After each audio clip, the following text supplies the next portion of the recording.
I'm Dr. Sharon Saline, and I'm here for my very first Instagram Live. And I'm hoping that I'll get some people to join me. We're going to talk about what it's like for young adults to live with ADHD, basically older teens and young adults, but it's not the only people. Those are not the only people who are welcome. Of course, anyone's welcome, and I'm going to take questions from you. So let's wait for some folks to join because I'm a few minutes early, and I am very excited. It's been quite a momentous day for those of us here in the United States, as we have a new president and a new vice president. And regardless of your political leanings, it's a big day to have the peaceful transition of power. And it was beautiful and beautiful to watch. So I'm really excited that some of you have joined me already, and I want to encourage you to start putting some of your questions into the chat so I can see what exactly you'd like to talk about related to living with ADHD and how I can help. We have another minute or so I'll just keep chatting. It was a cold day, very windy today in Western Mass, and there was this weird 2-minute snow squall where the snow was just flurries everywhere. It was very odd. It was like a little microburst. So today I've been thinking a lot about change, and excuse me, I have my camera on this funky little stand my husband gave me. So, I've been thinking about this idea of transition, obviously, and how transitions are a challenge for a lot of people with ADHD. It's hard, it's that shift, flexibility, executive functioning skill, so it's hard to sort of change gears from one thing to another. And here we are as a country as well as individuals having to, shift our gears, of course, as we start this new year, but also to shift our gears personally. Living with COVID, it feels like we're kind of stuck in neutral, if you know what I'm saying. So I thank you, yes, Coach Elizabeth, that transitions are such a struggle. And so I think one of the things that I'd like to start off with is why transitions are so challenging for teens and young adults living with ADHD, and what we can do as adults. But if you are a teen who's living with ADHD, I'd love to hear from you why this is challenging. And I'm sorry, my camera seems to be sinking this way. So bear with me. As I said, this is my first Instagram Live, and my camera is doing some funky things. I'm just going to hold it. So, why are transitions difficult? And they're so important. So one of the things that I've noticed for older teens in particular is that whether you have ADHD or not, this is a time where people really want to be independent. They want to exert their skills and their sort of flex their muscles. How can I move around in the world as a grown-up? What does it mean to be a grown-up? And what does it mean in particular to be an adult with ADHD? Now, a lot of times we rely on young adults or older teens particularly rely on our parents to structure our lives. There's a way in which when you're in high school, you have a lot of support handling the academics, and the social thing is kind of on your own.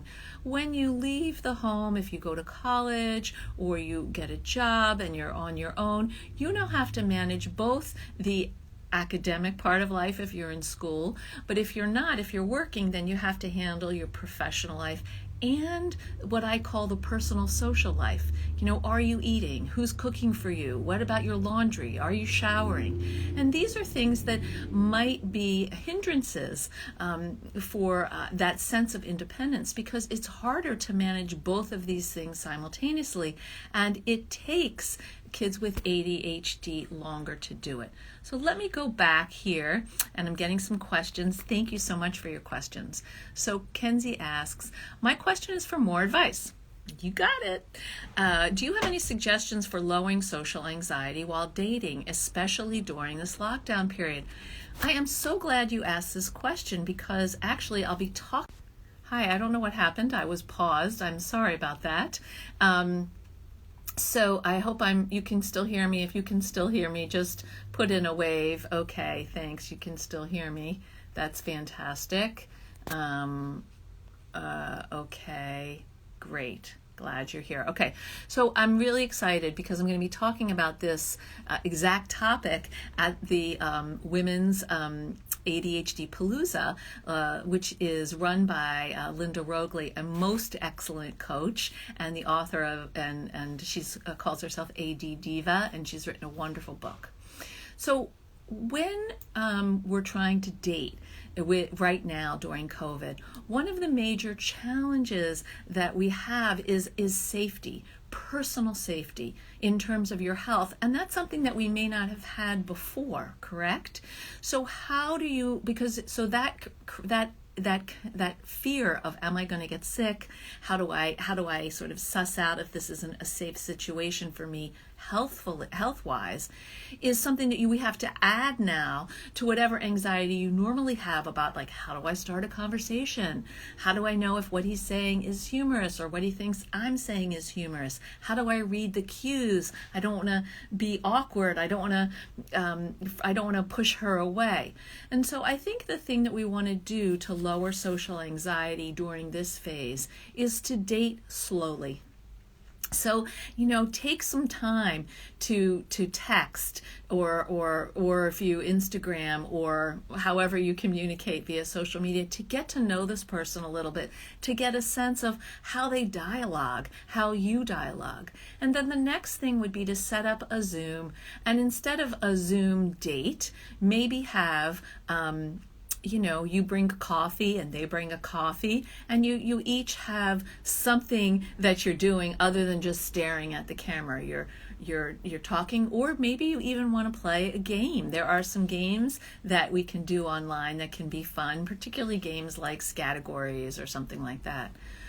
Finally, if you don't want to do that, and I can understand that, if you want to meet the person in public, which is fine to do, then do it in a public place, in a park, wear your mask, or you can take a walk. It's often easier to talk to someone you don't know if you're not looking at them directly. And so I would encourage you to try to meet and walk and get to know each other that way for a while. The other thing is that, it's hard because you get a readout from someone when you're with them that you don't necessarily get online. And so what we want to do is try to help you figure out how do I get to know this person? What are some questions that are okay to ask? And it's okay to ask, do you have you been vaccinated? Do you wear a mask when you see people? I mean, you have to protect yourself. So I encourage you to try to connect with people, and if you want to connect with them, do it safely in public. Keep your mask on, and maybe think about some questions you want to ask, not just about COVID, but maybe about what's been happening in the world, or if they've been what kind of shows they've been watching or music they've been listening to, some way that you can talk about your pandemic experience and find some similarities. I'm going to go to the next question. How would you advise those with ADHD to keep up with academics as classes continue to go online and students begin to experience burnout, especially with starting tasks? Okay, so I just want to say that online learning is very difficult, and it's particularly difficult for people with ADHD, students with ADHD. I'm seeing a lot of teenagers and college students who are burned out. And so there are two types of online learning. There's synchronous learning, where you tune in, and you're on the Zoom, and your professor or your teacher is there, and you're engaged in conversations, or you raise your hand in the chat, or maybe there's a breakout room. And then there's asynchronous learning, where you're expected to watch videos and watch a class, and it doesn't matter when you do it or where you do it, and the accountability is that you turn in your work. So as you can imagine, for people with ADHD, asynchronous learning is much harder because there isn't that kind of accountability, and there's also no interpersonal interaction to keep you going. So I would advise you as much as possible, if you can, to sign up for synchronous learning, where you show up and other people are there too, and there's some kinds of conversation. With starting tasks, what I want to recommend is that you break things down into small pieces. It's very difficult to spend all day online in school if you're a high schooler, or in college if you happen to have 2 courses or 3 courses in the same day, and then get online to do your homework. So you need to break up your day into chunks. When you have a study period, when maybe you have an activity period, when you have a brain rest period. That's important. And then you set up periods of work that are small, shorter periods, so you're not asking yourself to study for an hour. That might be too much. You may not have that brain power. Maybe you're going to study for 20 minutes. You set a timer, you get up, you get a drink of water, you get some fresh air, you come back in 5 minutes, you've left yourself a little post-it about what you were doing, and you do another 20 minutes. Shift your expectations for yourself. If you're having trouble getting started, it's likely that the task that you have in front of you feels too big. So break it down into smaller parts. And remember, no size is too small. There's nothing embarrassing about just reading a question and jotting down a few words as an answer just to get your brain going. Thank you for that question. What suggestions do you have in dealing with stress and challenging something? So I'm going to say, what suggestions do you have dealing with stress and challenges? So right now we're all stressed. It's an incredibly stressful time. And the thing that we have to think about is self-care. What actually helps us stay connected to ourselves, away from the stress of being on screens, away from the stress of the pressure of work or schoolwork or jobs or family. And I'd like you to take a minute, if you're on this Insta Live, to really think about and write down, what are 3 things that actually make you feel better? And I don't want you to put drinking or getting high, because that's actually not in your best interest. What I'm talking about are things like being in nature, maybe doing an exercise thing in your house, talking to a friend, listening to your favorite song and dancing around your bedroom very loudly with your headphones or maybe without. Perhaps it's cooking a nice meal or lighting candles, taking a hot bath. What are some things that feed you? And then we want to incorporate a small thing every day, and then a bigger thing maybe on the weekends when you have more time. If you have time to do something bigger, then I encourage you to do that. Of course, there's always meditation, and there's lots of great apps for that. I'm a big fan of Insight Timer and Headspace. And the reason that it's important to meditate or go for a run and get those endorphins, or walk outside and feel a sense of peace in the nature of your neighborhood, even if you live in an urban environment, just breathing the air and changing the environment, is because we have to understand what calm feels like in our body so we can get back to it when we're stressed. What I'd like you to do right now is do one of my favorite exercises. And this isn't so great in public, but you can do it at home. And it's alternate nostril breathing. So take your finger and close your nostril and breathe in.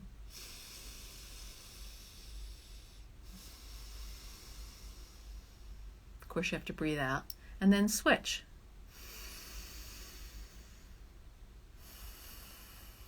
Fill up your lungs with air. When you breathe in, think about how you're opening your chest. And fill it with a color that feels soothing. And then breathe out.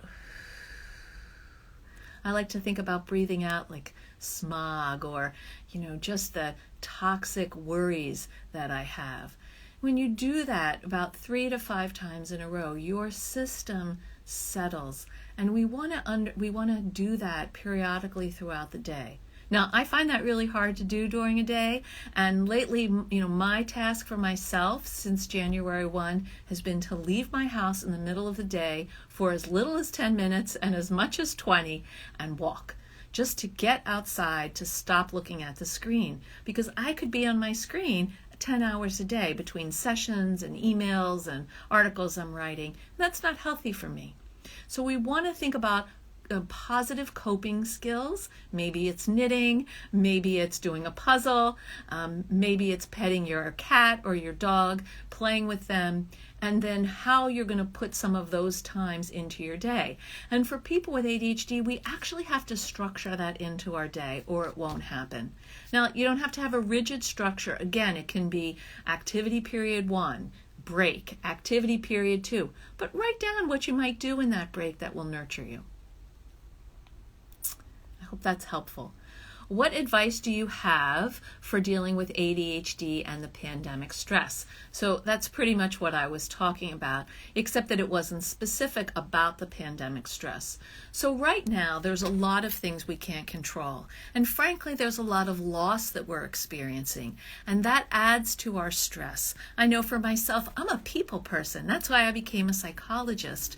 And I'm inside now, and my connection is virtual or online, sometimes by phone. I miss hanging out with people in person. And it's stressful for me when I think about getting together with people. Are they safe? How far apart do we need to be? Who have they been seeing? Are they wearing their mask safely? And so what I want to try to do to help myself stay centered is to actually focus on what I can control in my life.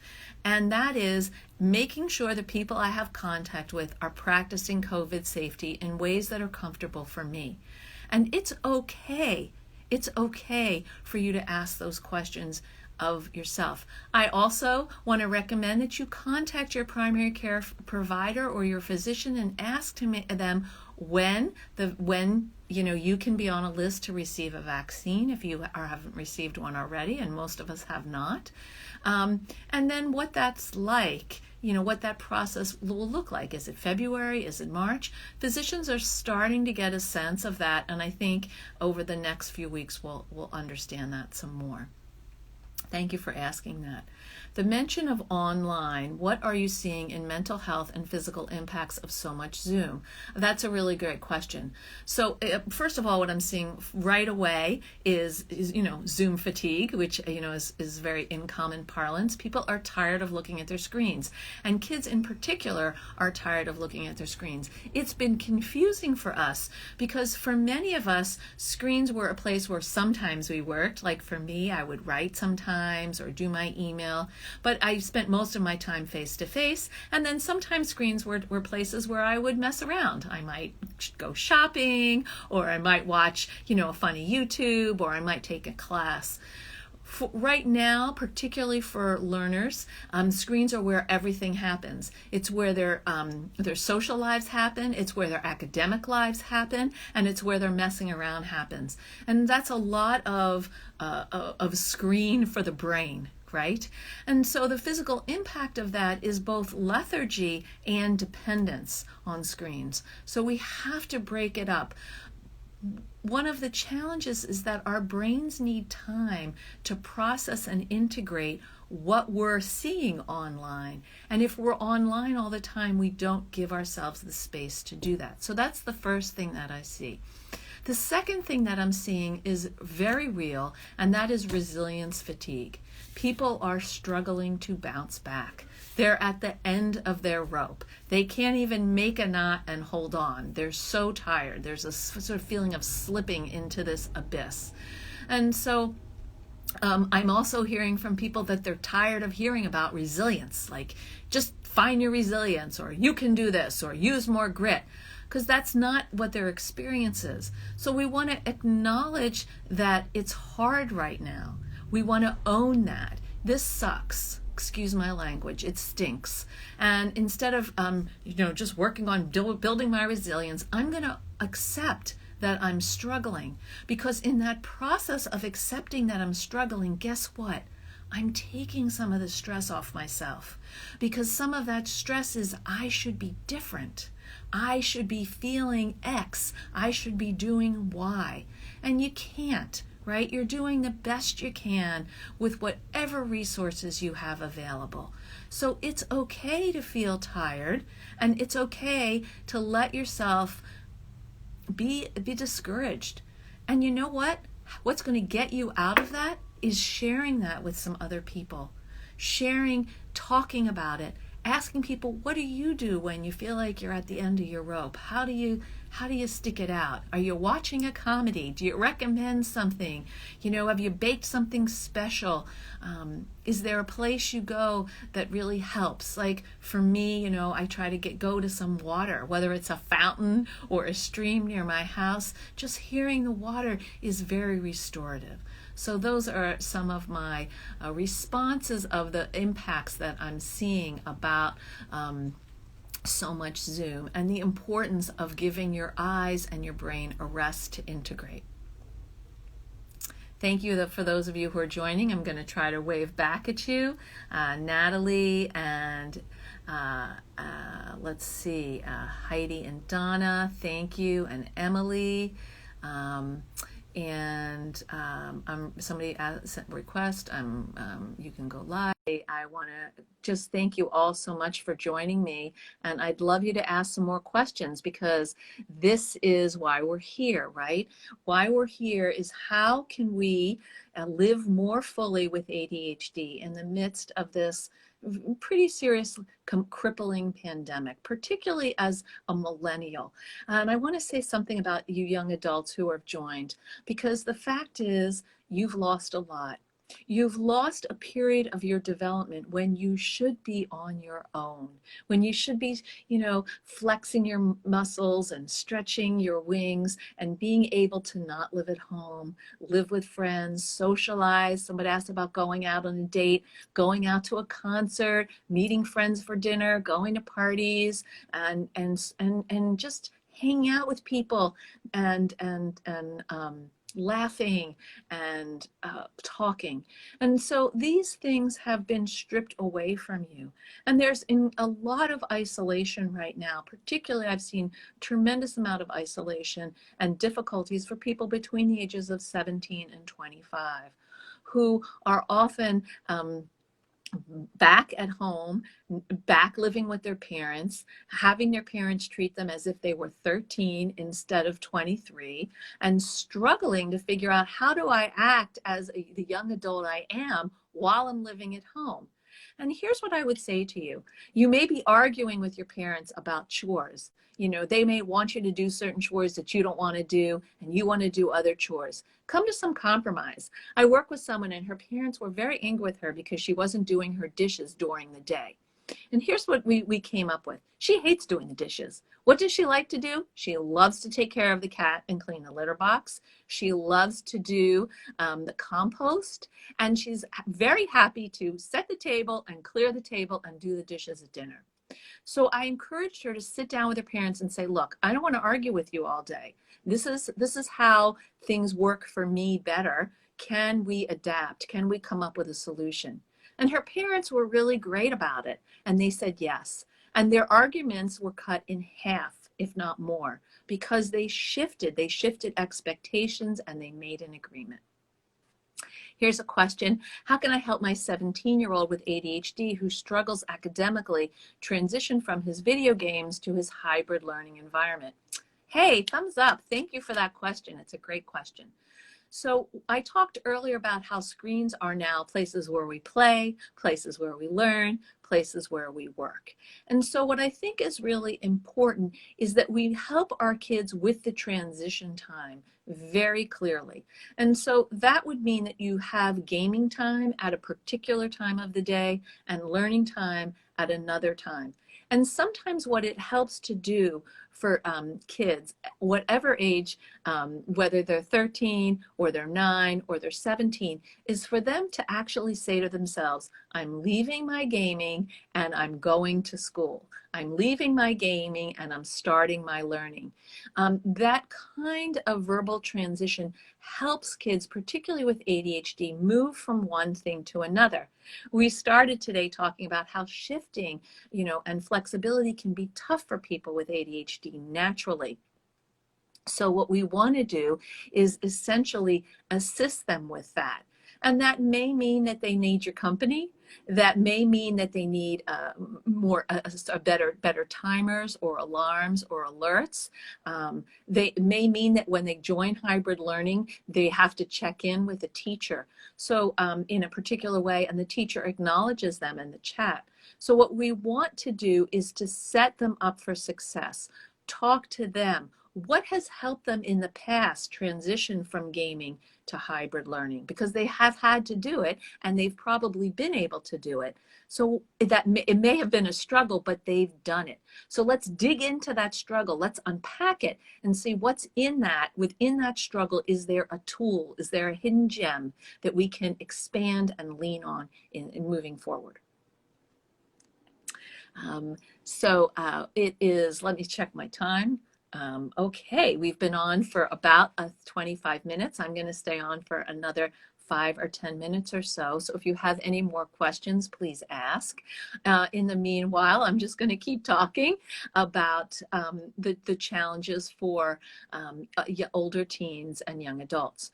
So right now, because of the loneliness of this experience, many teens and adults, particularly millennials, are relying on their screens as their form of socializing. It's the only place that they are with their friends. And a lot of parents have said to me, I'm concerned, if my child isn't gaming, then they're not actually connected with other people.